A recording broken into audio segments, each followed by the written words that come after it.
Quand on parle de personnalités noires, on parle de personnes qui sont soit sportives, soit comédiens, soit Barack Obama. Sauf que dans l'histoire, il y a eu énormément de personnalités noires, des scientifiques, qui par leur travail ont complètement changé, voire révolutionné notre manière de vivre. Mais ça, on n'en parle pas ni à l'école, ni à la télénoche.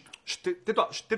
Aujourd'hui, grâce à l'aide et au travail de plusieurs personnes, j'ai décidé d'être ton prof d'histoire. Et je vais te donner un petit cours que tu n'auras peut-être jamais à l'école. La première personne qui a révolutionné le monde, c'est monsieur Lewis Latimer, l'inventeur du filament de carbone dans les ampoules. Et histoire de détruire tes nombreuses années d'études, non, ce n'est pas Edison qui a inventé l'ampoule, mais bien un monsieur qui s'appelle Joseph Swan. Il faut savoir que l'ampoule d'Edison, elle était pas top, elle était lourde, sa durée de vie c'était plus ou moins 30 heures. T'imagines toi changer une ampoule toutes les 30 heures? Là, on ne parle plus d'obsolescence programmée, mais bien de je t'emmerde programmé. Et en voyant ça, Lewis Latimer, il a décidé de remplacer le filament de papier d'Edison par du filament de carbone. Et c'est ainsi qu'il a éclairé notre vie. Oui. Aujourd'hui, je suis poète. Et c'est pas tout. Ce monsieur, évidemment inconnu des cours d'histoire, est quand même l'inventeur du système électrique parallèle. En français, ça veut dire que avant son invention, lorsqu'il y avait une ampoule qui pétait au salon, eh ben toutes les ampoules pétaient. Et là, Lewis, il s'est dit ouais, mais là c'est chiant, t'achètes une ampoule, il y a tout qui pète. Et donc, il a décidé de changer le circuit électrique. Et c'est ce grand monsieur qui a dirigé l'installation de la lumière électrique à Philadelphie et à Montréal. C'est aussi lui qui a dessiné le tout premier modèle de téléphone. Ce mec nous a pondu des ampoules électriques qui durent plus longtemps. Il a éclairé nos villes. Et il a participé à la maquette du tout premier téléphone. Et ça, évidemment, on ne va pas te l'apprendre en cours d'histoire. Pourquoi?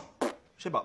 Je ne sais pas. Il y a eu aussi Garrett A. Morgan. Lui, c'est un vrai héros. Évidemment, lui aussi invisible des bouquins scolaires. Ce mec, c'est juste l'inventeur du masque à gaz. Et c'est vraiment un héros parce que pendant la Première Guerre mondiale, s'il n'y avait pas eu ces masques à gaz, eh ben cette guerre, elle se serait pas terminée comme elle s'était terminée. Ce monsieur a sauvé des dizaines de milliers de personnes pendant la guerre. Et malgré cette énorme révolution, il a décidé d'inventer un autre système qu'on utilise tous les jours. Garrett A. Morgan est l'inventeur du premier feu tricolore électrique automatique. Et sans ce monsieur, notre circulation qui est déjà merdique serait encore plus merdique. Et à tous les racistes qui se poseraient la question, oui, c'est à cause d'un Africain que vous avez des amendes. Le suivant, c'est monsieur Granville Woods. Il est l'inventeur du troisième rail. Je t'explique ce que c'est. Les roues du métro avancent sur deux rails et à côté, il y a une troisième rail qui est la source d'alimentation du métro. Et ce système de troisième rail, il est utilisé pour le métro de New York, de Londres, même à Bruxelles. Prochaine fois que tu prendras le métro et que tu veux paraître cool, tu diras, vous savez que c'est monsieur Wood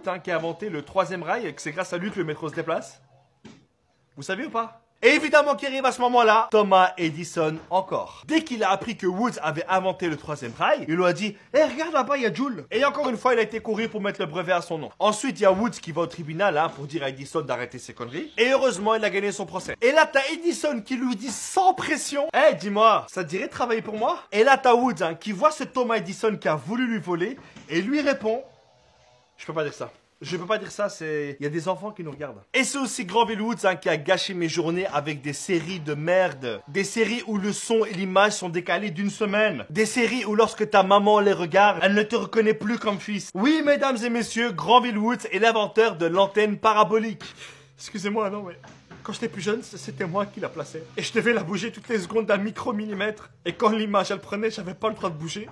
Parce que sinon, mon père, il me criait dessus. Le suivant, c'est un mec qui, sans lui, on n'aurait pas eu l'enfance magnifique qu'on a eue. On n'aurait pas eu les rêves qu'on a eus. Mesdames et messieurs, je vous présente Marc-Régis Hanna, a.k.a. le père de l'animation 3D. Il est le fondateur de la Silicon Graphic Incorporated. Oui, j'ai un anglais de merde. C'est une boîte qui conçoit des équipements informatiques pour créer des effets spéciaux. Des effets utilisés dans des films comme Jurassic Park, Aladdin, La Belle et la Bête. Même George Lucas, le patron de Star Wars, a utilisé ces machines pour le film Terminator 2. Marc-Régis Hanna, c'est notre père à tous. Durant la Deuxième Guerre mondiale, c'était la merde. Hitler avait pris la Pologne et la Grande-Bretagne se disait « Ouais, je crois que là c'est la fin les gars, on perd trop de sang, on va pas s'en sortir. » Et là, il y a un génie qui arrive, monsieur Charles Drew. Ce mec a mis en place le système fondamental pour extraire et conserver le plasma, pour pouvoir ensuite le donner aux soldats. Et sans le travail de ce monsieur, la fin de la Deuxième Guerre mondiale, comme on la connaît, elle se serait peut-être pas passée comme ça. Et résultat, il a inventé la première banque de sang de l'histoire de la Croix-Rouge américaine. La suivante, c'est une femme qui fait partie de toutes les personnes qui ont un téléphone